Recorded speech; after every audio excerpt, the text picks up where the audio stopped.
ನಮಸ್ಕಾರ. 64 ಚಾನೆಲ್ ವೀಕ್ಷಕರಿಗೆ ಸ್ವಾಗತ. ಮನಿ ಮ್ಯಾಟರ್ಸ್ ವಿಭಾಗದಲ್ಲಿ ಇವತ್ತು ನಮ್ ಟಾಪಿಕ್ ಮಕ್ಕಳಿಗಾಗಿ ಹಣಕಾಸು. ಈ ವಿಷಯದ ಬಗ್ಗೆ ನಮಗೆ ತಿಳಿಸ್ಕೊಡಕ್ಕೆ ಬಂದಿದ್ದಾರೆ ಯುವರಾಜ ಸರ್ ಅವರು. ಸರ್, ಶೋಗೆ ಸ್ವಾಗತ. ಧನ್ಯವಾದ ಸರ್. ನಮ್ಮ ಮೊದಲನೇ ಪ್ರಶ್ನೆ ಈ ಟಾಪಿಕ್ ಮೇಲೆ, ಯಾವ ಏಜ್ ಅಲ್ಲಿ ನಾವು ಮಕ್ಕಳಿಗೆ ಹಣಕಾಸಿನ ಬಗ್ಗೆ ಎಜುಕೇಶನ್ ಸ್ಟಾರ್ಟ್ ಮಾಡ್ಬೇಕು?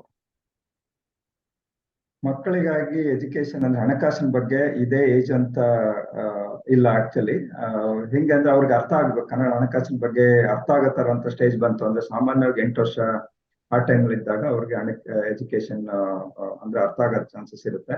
ಈಗಿನ ಕಾಲದ ಮಕ್ಕಳಿಗೆ ತುಂಬಾ ಸ್ಮಾರ್ಟ್ ಇದ್ದಾರೆ, ಐಕ್ಯೂ ಲೆವೆಲ್ ಕೂಡ ಜಾಸ್ತಿ ಇದೆ. ಮತ್ತಂದ್ರೆ ಎಲ್ಲೂ ಕೂಡ ಯಾವ ಶಾಲೆಯಲ್ಲಾಗ್ಲಿ ಕಾಲೇಜಲ್ಲಾಗ್ಲಿ ಕರಿಕ್ಯುಲಮ್ ಅಲ್ಲಿ ಇಲ್ಲ. ಅದು ತುಂಬಾ ಇಂಪಾರ್ಟೆಂಟ್ ಇದ್ರು ಕೂಡ ಎಲ್ಲೂ ಕರಿಕ್ಯುಲಮ್ ಅಲ್ಲಿ ಇಲ್ಲ. ನಾವು ಫ್ಯಾಮಿಲಿಯಲ್ಲಿದ್ದಾಗ ನಮ್ಮ ಮನೆಯ ಮೊದಲ ಪಾಠಶಾಲೆ ಅಂತ ತುಂಬಾ ಹೇಳ್ತೀವಲ್ವಾ, ಅದೇ ರೀತಿ ಹಣಕಾಸಿನ ಬಗ್ಗೆ ಕೆಲವೊಂದು ನಾವು ಡಿಸ್ಕಷನ್ ಸ್ಟಾರ್ಟ್ ಮಾಡಿತ್ತು ಅಂದ್ರೆ ತುಂಬಾ ಒಳ್ಳೇದಾಗತ್ತೆ. ಯಾವಾಗ ಸ್ಟಾರ್ಟ್ ಮಾಡೋದು ಅಂದ್ರೆ 8 ವರ್ಷಕ್ಕಿಂತ ಜಾಸ್ತಿ ಇದ್ರೆ ಸಾಮಾನ್ಯ ಹೈಸ್ಕೂಲ್ ಮಕ್ಕಳು, ಹೈಸ್ಕೂಲ್ ಅಲ್ಲಿ ಓದ್ತಾ ಇರೋಂಥ ಮಕ್ಕಳುಗಳಿಗೆ ಅವ್ರಿಗೆ ಹೇಳಿದ್ದು ಕೂಡ ಅರ್ಥ ಆಗೋ ಚಾನ್ಸಸ್ ಇರುತ್ತೆ. ಇಂಪಾರ್ಟೆನ್ಸ್ ಮನಿ ಮ್ಯಾನೇಜ್ಮೆಂಟ್ ಬಗ್ಗೆ ಇಂಪಾರ್ಟೆನ್ಸ್ ಏನಿದೆ ಅಂತ ಅವ್ರಿಗೆ ನಾವು 8 ಇಯರ್ಸ್ ಅಂಡ್ ಅಬೌವ್ ಹೈಸ್ಕೂಲ್ ಇರೋಂಥ ಮಕ್ಕಳಿಗೆ ಪರ್ಸನಲ್ ಫೈನಾನ್ಸ್ ಬಗ್ಗೆ ನಾವು ಹೇಳ್ಬೇಕಾಗುತ್ತೆ. ಜೊತೆಗೆ ನಮ್ ಖರ್ಚೇನಿದೆ, ಎಕ್ಸ್ಪೆನ್ಸಸ್ ಖರ್ಚೇನಿದೆ, ಅರ್ನಿಂಗ್ಸ್ ಏನಿದೆ, ಸೇವಿಂಗ್ಸ್ ಏನಿದೆ, ಡಿಫರೆನ್ಸ್ ಏನು, ವಾಂಟ್ಸ್ ಮತ್ತೆ ನೀಡ್ಸ್ ಏನ್ ಡಿಫರೆನ್ಸ್ ಅನ್ನೋದನ್ನ ಮಕ್ಕಳಿಗೆ ಅವಾಗ್ಲಿಂದ 8ನೇ ವರ್ಷದಿಂದಾನೇ ಹೇಳ್ಕೊಟ್ರೆ ತುಂಬಾ ಉಪಯೋಗ ಆಗುತ್ತೆ. ನೀಡ್ಸ್ ಅಂಡ್ ವಾಂಟ್ಸ್ ಅನ್ನೋದನ್ನ ತುಂಬಾ ಮುಖ್ಯವಾಗಿ ನಾವು ಕಲಿಬೇಕಾಗತ್ತೆ. ಜೊತೆ ಮಕ್ಕಳಿಗೆ ನಾವು ಫ್ಯಾಮಿಲಿ ಎಷ್ಟೋ ಜನ ಏನಾಗ್ತೀವಿ, ಫ್ಯಾಮಿಲಿ ಬಗ್ಗೆ ನಾವು ಮಕ್ಕಳಿಗೆ ಅವ್ರಿಗೇನು ನಮ್ಗೆ ಇನ್ಕಮ್ ಗೊತ್ತಾಗ್ಬಾರ್ದು, ಏನಕ್ಕೆ ಮತ್ತೆ ಖರ್ಚೆಲ್ಲ ಏನ್ ಮಾಡ್ತೀವಿ ಗೊತ್ತಾಗ್ಬಾರ್ದು ಅಂತ ಅವಾಯ್ಡ್ ಮಾಡಕ್ ಹೋಗ್ತೀವಿ. ಆದಷ್ಟು ಇದರಲ್ಲಿ ಈ ವಿಷಯನ ಆದಷ್ಟು ಡಿಸ್ಕಸ್ ಮಾಡ್ತಾ ಇದ್ರೆ, ನೀಡ್ಸ್ ಅಂಡ್ ವಾಂಟ್ಸ್ ಅಂತ ಹೇಳ್ತಾ ಇತ್ತು ಅಂದ್ರೆ ಮಕ್ಕಳಿಗೆ ಇನ್ನೂ ಅರ್ಥ ಆಗತ್ತೆ. ಸರ್, ನೀವು ಒಂದು ಒಳ್ಳೆ ಪಾಯಿಂಟ್ ತೆಗೆದ್ರಿ, ನೀಡ್ಸ್ ಅಂಡ್ ವಾಂಟ್ಸ್ ಅಂತ. ಈಗಿನ ಕಾಲದ ಮಕ್ಕಳು ನೋಡಿದ್ದೆಲ್ಲ ಬೇಕು ಅಂತಾರೆ. ಪ್ರಾಬ್ಲಿ ಜನರೇಷನ್ ಹಂಗೆ ಇದೆ, ಮತ್ತೆ ಬೆಳಿತಾರೋ ಪರಿಸರನೂ ಹಾಗೆ ಇದೆ. ಈ ನೀಡ್ಸ್ ಮತ್ತು ವಾಂಟ್ಸ್ ನ ವ್ಯತ್ಯಾಸನ ಮಕ್ಕಳಿಗೆ ಹೇಗೆ ಮನವರಿಕೆ ಮಾಡ್ಕೊಡ್ಬಹುದು? ನಾನು ಮೊದಲೇ ಹೇಳಿದಾಗೆ ಈಗ ನಾವು ಫಸ್ಟ್ ಪ್ರಾರಂಭ ಮಾಡ್ಬೇಕು. ನೀಡ್ಸ್ ಅಂಡ್ ವಾಂಟ್ಸ್ ಅಂದ್ರೆ ಆಸ್ ಎ ಪೇರೆಂಟ್ಸ್ ನಮಗೆ ಗೊತ್ತಿರೋದು ನೀಡ್ಸ್ ಅಂದ್ರೆ ಏನು, ವಾಂಟ್ಸ್ ಅಂದ್ರೆ ಗೊತ್ತಿರ್ಬೇಕಾಗತ್ತೆ. ಮುಖ್ಯವಾಗಿ ನಮ್ ಕಡೆಯಿಂದನೇ ಕಲಿತಾರೆ ಮಕ್ಕಳಿಗೆ. ನಾವ್ ಎಷ್ಟು ಅವಾಯ್ಡ್ ಮಾಡ್ತೀವಿ ಅದನ್ನೇ ಎಕ್ಸ್ಟ್ರಾ ಮಾಡಕ್ ಹೋಗ್ತಾರೆ. ಅದು ಜಾಸ್ತಿ ಅವಾಯ್ಡ್ ಮಾಡಿದಷ್ಟು ಅದನ್ನೇ ಮಾಡ್ಬೇಕು ಅಂತ ಹೇಳ್ತಾರೆ. ಯಾಕಂದ್ರೆ ಅದನ್ನ ಸರಿಯಾದ ರೀತಿ ಮುಕ್ತವಾಗಿ ನಾವು ಅವ್ರು ಚರ್ಚೆ ಮಾಡಿದ್ರೆ, ಮಕ್ಕಳ ಹತ್ರ ಚರ್ಚೆ ಮಾಡ್ತು ಅಂದ್ರೆ ತುಂಬಾ ಸ್ಮಾರ್ಟ್ ಇದ್ದಾರೆ. ಕರೆಂಟ್ ಜನರೇಷನ್ ತುಂಬಾ ಸ್ಮಾರ್ಟ್ ಇದ್ದಾರೆ. ಎಕ್ಸ್ಪೀರಿಯನ್ಸ್ ಮಾಡ್ಬೇಕು, ಪ್ರತಿಯೊಂದು ಎಕ್ಸ್ಪೀರಿಯನ್ಸ್ ಮಾಡ್ಬೇಕು ಅಂತ ಅವ್ರಿಗೆ ಜನರಲಿ ಮೈಂಡ್ ಅಲ್ಲಿ ಇರುತ್ತೆ. ಮತ್ತೊಂದು ಏನಂದ್ರೆ ಪಿಯರ್ ಪ್ರೆಷರ್ ಇರುತ್ತೆ. ಬೇರೆ ಫ್ರೆಂಡ್ಸ್ ಗಳೆಲ್ಲ ಒಳ್ಳೆ ಬಟ್ಟೆ ಹಾಕೊಂತಿರೋದು, ಒಳ್ಳೆ ಶೂ ಹಾಕೋದು, ಮತ್ತೊಂದೇನೋ ತಗೊಂಡಿದ್ದಕ್ಕೆ ಎಲೆಕ್ಟ್ರಾನಿಕ್ ಗ್ಯಾಡ್ಗೆಟ್ ತಗೊಂಡಿರ್ತಾರೆ. ಅದನ್ನೆಲ್ಲ ನೋಡಿ ಅವ್ರಿಗೆ ನಮಗೂ ಬೇಕು ಅಂತ ಚಾನ್ಸಸ್ ಅದರಲ್ಲಿ ಬರುತ್ತೆ. ಯಾಕಂದ್ರೆ ನಾವು ಕಂಪ್ಯಾರಿಸನ್ ಮಾಡಕ್ ಜಾಸ್ತಿ ಮಾಡ್ತಾರೆ. ನಾವು ಎಸ್ ಎ ಪೇರೆಂಟ್ ನಾವು ಕರೆಕ್ಟ್ ಆಗಿ ಹೇಳ್ತಾ ಇತ್ತು ಅಂದ್ರೆ ಅದಕ್ಕೆ ನೀಡ್ಸ್ ವಾಂಟ್ಸ್ ಏನಿತ್ತು, ಯಾಕೆ ಮಾಡ್ಬೇಕು, ನೀಡ್ಸ್ ಯಾವ್ದು ಬೇಕು ಅಂತ ಹೇಳ್ತಾ ಬಂತು ಅಂದ್ರೆ ನಮ್ಗೆ ಮಕ್ಕಳಿಗೆ ಅರ್ಥ ಮಾಡಿಸ್ತು ಅಂದ್ರೆ ಉಪಯೋಗ ಆಗುತ್ತೆ. ಜೊತೆಗೆ ಏನಾಗುತ್ತೆ, ನಾವು ಫ್ರೆಂಡ್ಸ್ ಅಲ್ಲಿ ಫೈನಾನ್ಸಿಯಲಿ ಏನ್ ನಾವು ನೀಡ್ಸ್ ಅಂಡ್ ವಾಂಟ್ಸ್ ಬಗ್ಗೆ ನಾವು ಮಕ್ಕಳಿಗೆ ಕಲ್ಸ್ಕೊಡೋದು, ಇದು ಫಂಡಮೆಂಟಲ್ ಲೈಫ್ ಸ್ಕಿಲ್ ಅಂತ ಹೇಳ್ತೀವಿ. ಜನರಲ್ ಏನಾಗುತ್ತೆ, ಲೈಫ್ ಸ್ಕಿಲ್ ನಮ್ಗೆ ಬರೀ ರೀಡಿಂಗ್ ಅಂಡ್ ರೈಟಿಂಗ್ ಹೇಗ್ ಮಾಡ್ತೀವಿ ಅದೇ ರೀತಿ ನಾವು ಇದ್ರಲ್ಲೂ ಕೂಡ ಫೈನಾನ್ಸ್ ಬಗ್ಗೆ ನಾವು ಡಿಸ್ಕಸ್ ಮಾಡೋ, ಫೈನಾನ್ಸ್ ಬಗ್ಗೆ ತಿಳ್ಕೊಳ್ಳೋಂಥದ್ದು ಒಂದು ನೀಡ್, ಇದು ವಾಂಟ್ ಅಲ್ಲ. Finance is a need. ಎಷ್ಟೋ ಜನಕ್ಕೆ ಗೊತ್ತಿರಲ್ಲ. ಅದೇನಾಯ್ತು, ವಾಂಟ್ಸ್ ಫೈನಾನ್ಸ್ ಬೇಕಾದಾಗ ಅವ್ರು ದುಡಿಯಕ್ಕೆ ಸ್ಟಾರ್ಟ್ ಮಾಡಿದ್ಮೇಲೆ ಮಾಡ್ಕೋಬಹುದು, ಇವಾಗ್ಲೇ ಯಾಕೆ ಕಲಿಬೇಕು ಅಂತ ಚಾನ್ಸಸ್ ಇರುತ್ತೆ. ಖರ್ಚು ಬಗ್ಗೆ ಗೊತ್ತಿರಲ್ಲ, ಯಾವ್ದು ಬೇಕು ಇರುತ್ತೆ. ಬೇರೆ ಫ್ರೆಂಡ್ಸ್ ಹತ್ರ ಏನಾಗುತ್ತೆ, ಈಗ ನಾವು ಹೇಳ್ಬೇಕಂದ್ರೆ ಕೆಲವೊಂದು ನೀಡ್ಸ್ ಅಂತ ಹೇಳ್ಬೇಕಂದ್ರೆ ಫುಡ್, ವಾಟರ್, ಕ್ಲಾತ್, ಶೆಲ್ಟರ್ ಎಲ್ಲ ಇವೆಲ್ಲ ನಾವು ನೀಡ್ಸ್ ಅಂತ ಹೇಳ್ತೀವಿ. ವಾಂಟ್ ಬೇಕಂದ್ರೆ ಇದೆಲ್ಲ ನೆಸೆಸರಿ, ಬೇಕಾಗಿರೋಂಥದ್ದು. ಅದೇ ರೀತಿ ನಾವು ಕೆಲವೊಂದು ಥಿಂಗ್ಸ್ ಬೇಕಾಗುತ್ತೆ ವಿಚ್ ಇಸ್ ನಾಟ್ ನೀಡೆಡ್ ಅಂತಂದ್ರೆ ನೆಸೆಸರಿ ಇಲ್ಲ ಅಂತದ್ದು ಕೆಲವೊಂದು ವಾಂಟ್ಸ್ ಅಂತ ಆಗುತ್ತೆ. ಫುಡ್ ಎಕ್ಸಾಂಪಲ್ ಹೇಳ್ಬೇಕಂದ್ರೆ ಫುಡ್ ಒಂದು ನೀಡ್, ಬೇಕೇ ಬೇಕು. ಊಟ ನಾವು ಜೀವನ ಮಾಡ್ಬೇಕಾದ್ರೆ ಊಟ ಬೇಕೇ ಬೇಕು.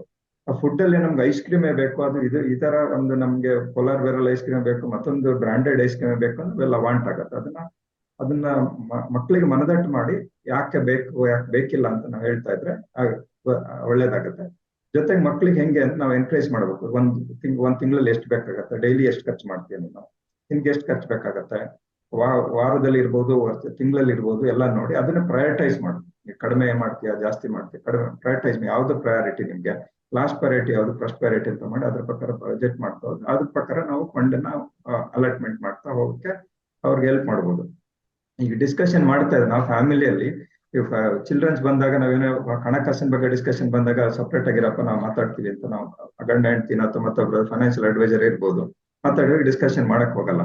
ಅವರು ಇನ್ವಾಲ್ವ್ ಆಯ್ತು ಅಂತ ಅಂದ್ರೆ ಅವ್ರ ಬಗ್ಗೆ ಕಷ್ಟ ಸುಖಗಳು ಗೊತ್ತಾಗತ್ತೆ. ಈಗ್ಲಿಂದ ಅರ್ಥ ಆಗ್ತಾ ಹೌದು ಇದು ನನಗೆ ನೀಡು ಇದು ವಾಂಟು ಅಂತ ನಾವು ಮಂದಟ್ ಮಾಡಕ್ಕೆ ಹೆಲ್ಪ್ ಅದಕ್ಕೆ ನಮ್ಮ ಮುಖ್ಯವಾಗಿ ನಮ್ಮ ಮೊದಲೆಲ್ಲ ಮನೆ ಮರದೆಲ್ಲ ಪಾಠಶಾಲೆ ಅಂತ ಹೇಳಿದಾಗ ನಾವು ಕಲ್ತ್ಕೊಡ್ಬೇಕಾಗತ್ತೆ. ಅದು ನಾವು ಫಸ್ಟ್ ನಾವು ಕಲ್ತ್ಕೋಬೇಕು, ಅವ್ರ ಮಕ್ಳಿಗೆ ಹೇಳ್ಕೊಡ್ಬೋದು. ನಾವು ಫಾಲೋ ಮಾಡಿದ್ರೆ ಮಕ್ಕಳು ಫಾಲೋ ಮಾಡ್ತಾರೆ. ಅದು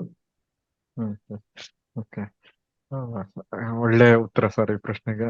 ಫಸ್ಟ್ ನಾವು ಕಲ್ತು ಆಮೇಲೆ ಮಕ್ಳಿಗೆ ಹೇಳ್ಕೊಡೋದು ಒಳ್ಳೆ ಪಾಯಿಂಟ್ ಅದು. ಸೊ ಈಗ ಯೂಶಲಿ ನಾವು ಮಕ್ಳಿಗೆ ಏನ್ ಹೇಳ್ತೀವಿ ಅಂದ್ರೆ, ನೀವಾಗಿದ್ ನೀವು ದುಡಿಯೋವರ್ಗುನು ನಿಮ್ಗೆ ದುಡ್ಡಿನ ಬೆಲೆ ಗೊತ್ತಾಗಲ್ಲ ಅಂತಾನೆ ನಾವ್ ಹೇಳೋದು. ನಮ್ಮ ಅನಿಸಿಕೆ ಇದು ಕರೆಕ್ಟಾ ಅಂತ ಒಂದು ಪ್ರಶ್ನೆ. ಎರಡನೇದು, ಈ ಮನೋಭಾವನ ಚಿಕ್ಕ ವಯಸ್ಸಿನಲ್ಲೇ ಚೇಂಜ್ ಮಾಡ್ಬೋದಾ? ಒಂದು ಆಕ್ಚುಲಿ ಮಕ್ಕಳಿಗೆ ದುಡಿಯಕ್ ಸ್ಟಾರ್ಟ್ ಮಾಡಿದ್ಮೇಲೆ ಅವ್ರಿಗೆ ಅರ್ಥ ಆಗತ್ತೆ ಅನ್ನೋದು ಒಂದು ಮಿತ್ ಅಂತ ಹೇಳ್ಬೋದು ನಮ್ಗೆ. ಯಾಕಂದ್ರೆ ಫೈನಾನ್ಷಿಯಲ್ ಲಿಟ್ರಸಿ ಅನ್ನೋದು ಒಂದು ಫಂಡಮೆಂಟಲ್ ಲೈಫ್ ಸ್ಕಿಲ್. ಅದು ಬೇಕೇ ಬೇಕಾದಂತ ಮಕ್ಕಳಿಗೆ ಕಲಿಬೇಕಾಗುತ್ತೆ. ಈಗ ನಾವೆಲ್ಲ ಕಾಲೇಜಲ್ಲಿ ಓದ್ಬೇಕಾದ್ರೆ ಎಲ್ಲೂ ಕೂಡ ಯಾರು ಕೂಡ ಹೇಳ್ಕೊಟ್ಟಿಲ್ಲ ಮತ್ತು ಏನು ಹೇಳ್ಕೊಟ್ಟಿಲ್ಲ. ಈಗ ನಂದು ಪರ್ಸನಲ್ ಎಕ್ಸಾಂಪಲ್ ತಗೋಬೇಕಾದ್ರೆ ನನ್ಗೆ ಯಾರು ನಾನು ಹೈಸ್ಕೂಲ್ ಇದ್ದಾಗ್ಲೇ ಕಡೆ ಯಾರು ಇಲ್ಲ, ಪೇರೆಂಟ್ಸ್ ಆಗ್ಲಿ ಯಾರು ಹೇಳ್ಕೊಟ್ಟಿಲ್ಲ. ಬ್ಯಾಂಕ್ ಅಕೌಂಟ್ ಓಪನ್ ಮಾಡಿ ನಾನೇ ಬ್ಯಾಂಕಿಗೆ ಹೋಗಿ ಅಕೌಂಟ್ ಓಪನ್ ಮಾಡಿ ತಿಂಗಳ ಪ್ರತಿ ವಾರ ಸಂತೆ ನಡೀತಾ ಇತ್ತು. ಅದ್ರಲ್ಲಿ ನಾನು ಅಡಿಕೆ ತೋಟದಲ್ಲಿ ಅಡಿಕೆ ತಗೊಂಡು ಹೋಗಿ ಬ್ಯಾಂಕ್ ಅಕೌಂಟಿಗೆ ಹಾಕಿ ಅಲ್ಲಿ ಬಂದಿದ್ದ ಅಮೌಂಟ್ ನಾನು ನನ್ಗೆ ಟ್ರಿಪ್ಗೆ ಫೀಸ್ ಕಟ್ಟಬೇಕು, ಸ್ಕೂಲ್ ಫೀಸ್ ಕಟ್ಟಬೇಕಾಗಿರ್ಬೋದು ಅಥವಾ ಟ್ರಿಪ್ ಹೋಗ್ಬೇಕಾದ್ರೆ ಅದನ್ನ ಉಪಯೋಗ ಮಾಡ್ತಾ ಇದ್ದೆ. ಅಂದ್ರೆ ಅದು ನಮ್ಗೆ ಕೆಲವೊಂದಿಗೆ ನಮ್ಗೆ ಎಲ್ಲರಿಗೂ ಆ ರೀತಿ ಇಲ್ಲ. ಎಲ್ಲರಿಗೂ ಹಳ್ಳಿಲಿ ಬೆಳೆಯಕ್ಕಾಗಲ್ಲ, ಎಲ್ಲರಿಗೂ ಟೌನ್ ಕೆಲವೊಂದು ತುಂಬಾ ಜನ ಮಕ್ಳಿಗೆ ಹಳ್ಳಿಲಿ ಇದ್ದಾಗ ಏನಾಗುತ್ತೆ ಅರ್ಥ ಆಗಿರುತ್ತೆ, ಅವ್ರಿಗೆ ಕಷ್ಟ ಇರುತ್ತೆ, ಅರ್ಥ ಆಗುತ್ತೆ. ಟೌನ್ ನಲ್ಲಿ ಏನ್ ಮಾಡ್ತೀವಿ, ಎಲ್ರಿಗೂ ಸುಖ ಕೊಡಕ್ಕೆ ನಾವು ಕಷ್ಟಪಟ್ಟಿರ್ತೀವಿ, ಅದಕ್ಕೋಸ್ಕರ ಮಕ್ಳು ಕಷ್ಟಪಡಬಾರ್ದು ಅಂತ ನಾವು ಜನರಲಿ ಹೇಳಕ್ ಹೋಗ್ತಾ ಅವ್ರಿಗೆ ಏನ್ ಹೇಳಲಿಕ್ಕೆ ಹೋಗಲ್ಲ. ಚೆನ್ನಾಗಿ ಏನ್ ಬೇಕು ಎಲ್ಲ ಕೊಡಿಸ್ತಾ ಹೋಗ್ತೀವಿ. ಅವಾಗ ಅರ್ಥ ಮಾಡ್ಸಲ್ಲ, ನಮ್ಗೆ ಪರ್ಸನಲ್ ಫೈನಾನ್ಸ್ ಬಗ್ಗೆ ಮಾತಾಡಿರಲ್ಲ, ನಮ್ಮ ಇನ್ಕಮ್ ಬಗ್ಗೆ ಹೇಳಿರಲ್ಲ, ಎಕ್ಸ್ಪೆನ್ಸಸ್ ಬಗ್ಗೆ ಗೊತ್ತಿರಲ್ಲ, ಸೇವಿಂಗ್ ಬಜೆಟಿಂಗ್ ಬಗ್ಗೆ ಏನು ಗೊತ್ತಿರಲ್ಲ ಅವ್ರಿಗೆ. ಸಡನ್ ಆಗಿ ಅವ್ರು ಕೇಳಿದ ತಕ್ಷಣ ಆಯ್ತು ನಾವು ಕಷ್ಟ ಇದ್ರು ಕೂಡ ಅವ್ರಿಗೆ ಮಕ್ಳಿಗೆ ಗೊತ್ತಾಗ್ಬಾರ್ದು, ಅಪ್ಪ ಅಮ್ಮ ಕಷ್ಟ ಗೊತ್ತಾಗ್ಬಾರ್ದು ಅಂತ ಹೇಳಿ ನಾವು ಜನರಲಿ ಅವ್ರಿಗೆ ಹೇಳಿ ಮಾಡ್ಸಕ್ ಹೋಗ್ತೀವಿ. ಅದು ಆಕ್ಚುಲಿ ತಪ್ಪು ಅಂತ. ಈ ಲೈಫ್ ಸ್ಕಿಲ್ ಅನ್ನೋ ಇದೊಂದು ಸ್ಕಿಲ್ ಅದು. ಮಕ್ಳಿಗೆ ಹಣಕಾಸಿನ ಬಗ್ಗೆ ನಾವು ಹೇಳ್ಕೊಡ್ಲೇಬೇಕಾಗತ್ತೆ. ಸ್ವಲ್ಪ ಸಣ್ಣದಾಗಿ ನಾವು ಮಾಡ್ಬೇಕು. ಸಡನ್ ಆಗಿ ಅರ್ಥ ಕೆಲವರು ಮಕ್ಳ ಅರ್ಥ ಆಗತ್ತೆ, ತುಂಬಾ ಚಾಲಕರಿರ್ತಾರೆ ಇವಾಗ, ಮಕ್ಳಿಗೆ ಅರ್ಥ ಆಗತ್ತೆ. ಈಗ ದುಡ್ಡು ಕೊಟ್ಟು ನೋಡ್ಬೇಕು, ಅವ್ರು ದುಡ್ಡು ಕೊಡ್ಲಿಲ್ಲ ಅಂತ ಏನಾಗುತ್ತೆ, ಅವ್ರು ಖರ್ಚು ಮಾಡಕ್ಕಾಗಲ್ಲ ಅಲ್ವಾ. ಅದು ಖರ್ಚು ಮಾಡಿದ್ರಲ್ಲ ಅಂದ್ರೆ ಎಕ್ಸ್ಪೀರಿಯನ್ಸ್ ಬರಲ್ಲ. ಈಗ ನಮ್ಗೆ ಹೆಂಗಿದೆ ಅಂತ ಅಂದ್ರೆ, ಈಗ ಹಣಕಾಸಿನ ಬಗ್ಗೆ ಹೆಂಗ್ ತಿಳಿಸ್ಬೇಕಂದ್ರೆ, ಎಲ್ಲಾ ಕಡೆ ಏನ್ ಮಾಡ್ತೀವಿ, ಸ್ಕೂಲ್ಗೆ ಹೋಗಿ ಬಂದಿರುತ್ತೆ, ಆದ್ಮೇಲೆ ಎಕ್ಸ್ಟ್ರಾ ಕರಿಕಲ್ ಆಕ್ಟಿವಿಟೀಸ್ ಎಲ್ಲ ಏನ್ ಮಾಡ್ತಾರೆ, ಬ್ಯಾಡ್ಮಿಂಟನ್ ಸೇರಿಸೋದು, ಕರಾಟೆ ಸೇರಿಸೋದು, ಶ್ಲೋಕ, ಡ್ಯಾನ್ಸ್, ಪ್ರತಿ ಎಲ್ಲಾ ತರದ್ದು ಕಲ್ಸ್ಕೊಡ್ತಾರೆ. ಫುಟ್ಬಾಲ್ ಇರ್ಬೋದು, ಸ್ಪೋರ್ಟ್ಸ್ಗೆಲ್ಲ ಸೇರಿಸ್ತಿರ್ತಾರೆ. ಯಾರಾದ್ರೂ ಕೂಡ ಫೈನಾನ್ಷಿಯಲ್ ಲಿಟ್ರಸಿ ಕ್ಲಾಸಿಗೆ ಸೇರಿರ್ತಾರ?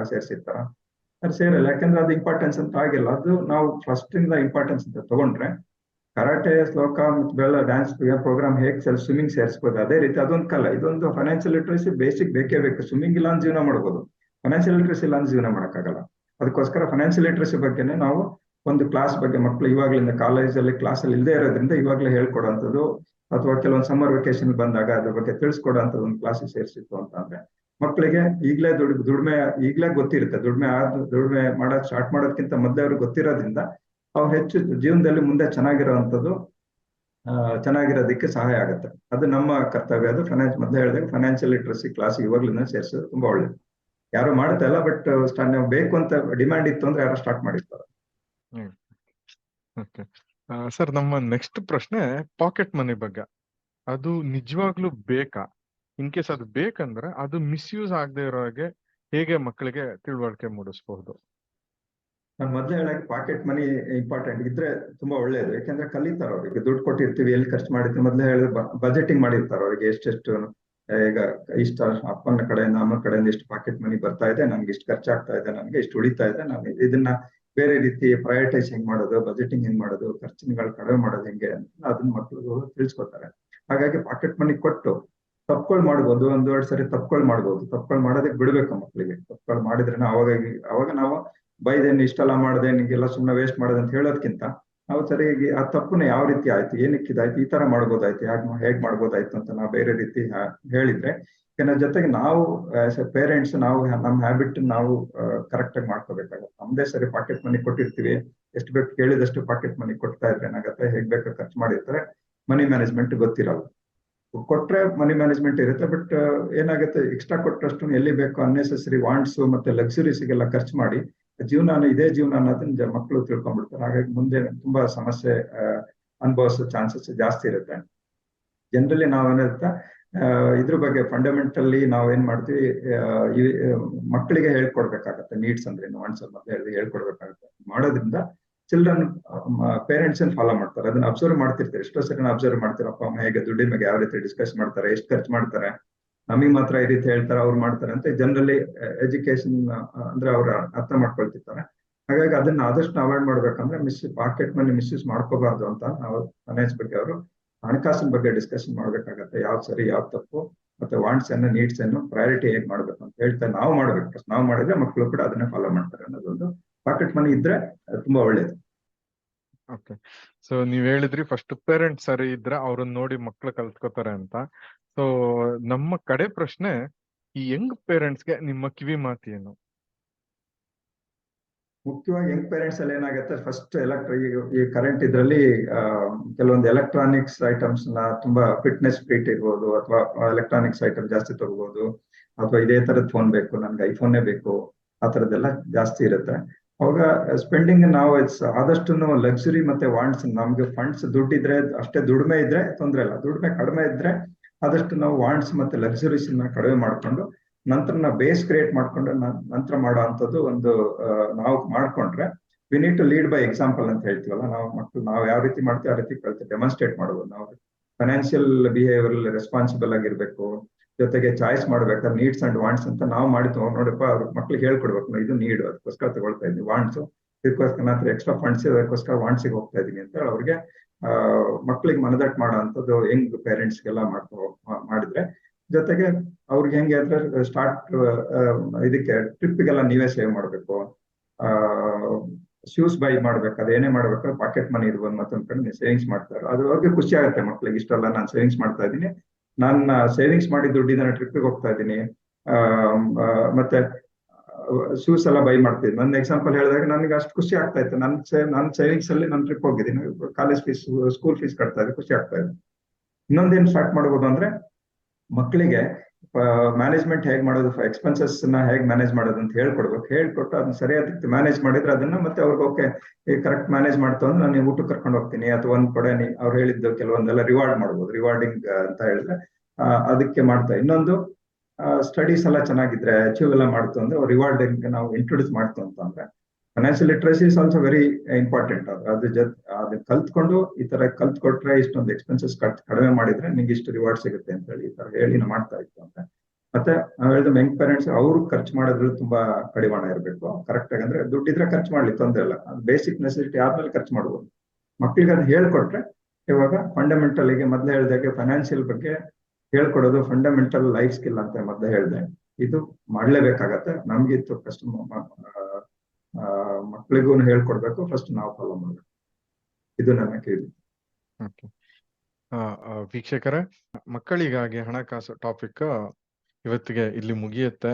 ಹೋಪ್ಫುಲಿ ನಮ್ಮ ಈ ಎಪಿಸೋಡ್ ನಿಮ್ಗೆ ಯೂಸ್ಫುಲ್ ಆಗತ್ತೆ ಅಂತ ಅನ್ಕೊಂಡಿದೀವಿ. ನೀವು ಮತ್ತೆ ಮಕ್ಕಳು ಇದನ್ನ ನೋಡಿ ನಿಮ್ಮ ಜೀವನದಲ್ಲಿ ಒಂಚೂರು ಏನಾದ್ರು ಬದಲಾವಣೆ ತಂದ್ಕೋತೀರಾ ಅಂತ ನಾವು ಆಶಿಸ್ತೀವಿ. ಸರ್, ನಮ್ಮ ಚಾನೆಲ್ಗೆ ನಿಮ್ ಸಮಯ ಕೊಟ್ಟಿದ್ದಕ್ಕೆ ಧನ್ಯವಾದಗಳು. ಧನ್ಯವಾದಗಳು. ಹಣಕಾಸು ನಿರ್ವಹಣೆಯ ಬಗ್ಗೆ ಹೆಚ್ಚಿನ ಮಾಹಿತಿಗಾಗಿ ನೀವು ಯುವರಾಜ ಅವರನ್ನು ಸಂಪರ್ಕಿಸಬಹುದು. ಅವರ ಕಾಂಟ್ಯಾಕ್ಟ್ ಡೀಟೇಲ್ಸ್ ಡಿಸ್ಕ್ರಿಪ್ಷನ್ನಲ್ಲಿ ಕೊಡಲಾಗಿದೆ.